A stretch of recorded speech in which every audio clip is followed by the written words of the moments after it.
Merci, Monsieur le Président. J'interviens au nom des groupes écologistes et Génération. Je voudrais d'abord saluer les progrès... Des groupes? Oui, des groupes écologistes et Génération. Oui, oui. Je voudrais d'abord saluer les progrès de notre métropole sur un des enjeux majeurs de notre bifurcation, puisque c'est le terme qui revient à la mode ce matin, en souhaitant faire un focus particulier sur la question des biodéchets et de leur gestion par notre collectivité. Les biodéchets, ce sont 11 740 tonnes produits annuellement sur la métropole, soit 8% de notre production globale de déchets. D'abord, sur les constats, on observe une augmentation du nombre de composteurs en service, et il faut le saluer. On est passé de 1723 à 2939, en grande partie des composteurs individuels, ce qui montre d'ailleurs l'intérêt et l'engagement de la population sur cette question. Toutefois, le tonnage de biodéchets collectés sur le territoire est en recul de 500 tonnes. Malgré les raisons conjoncturelles, c'est une preuve que nous pouvons faire mieux dans ce domaine.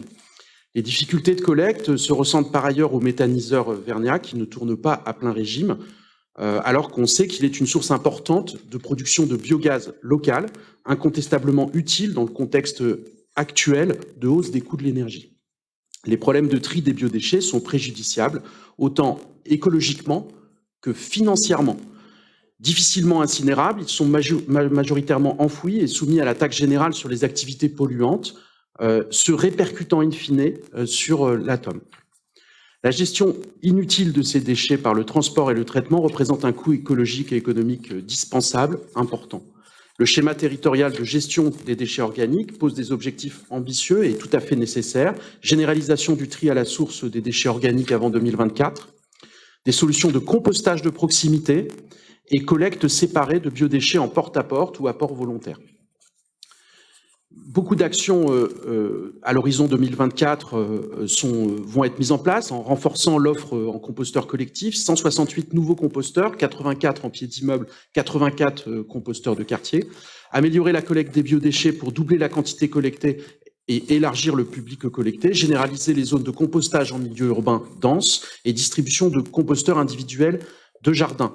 L'enjeu majeur est à notre sens le développement intensif du compostage dans les zones urbaines denses et les centres-bourgs, au vu de l'importance du nombre de logements ne disposant pas de jardin, avec un développement encore plus soutenu des composteurs de pied d'immeuble, de jardins partagés, de quartiers, etc. Améliorer la collecte de ces déchets et leur compostage est également une solution pour répondre au contexte d'appauvrissement des sols. Et nous avons donc sur ces questions un certain nombre aussi de propositions.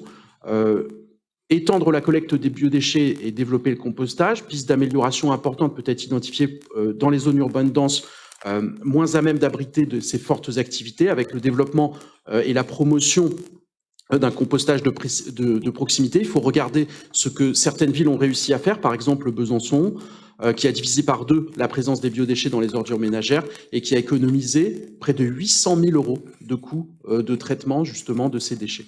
La synergie avec les initiatives de la société civile, et à ce titre-là, puisque c'est dans le rapport, je voudrais saluer l'initiative de l'association Terra Preta, soutenue par la métropole, et le projet d'Archipel des Salins qui s'inscrit pleinement dans cette dynamique que nous essayons d'instaurer. Merci.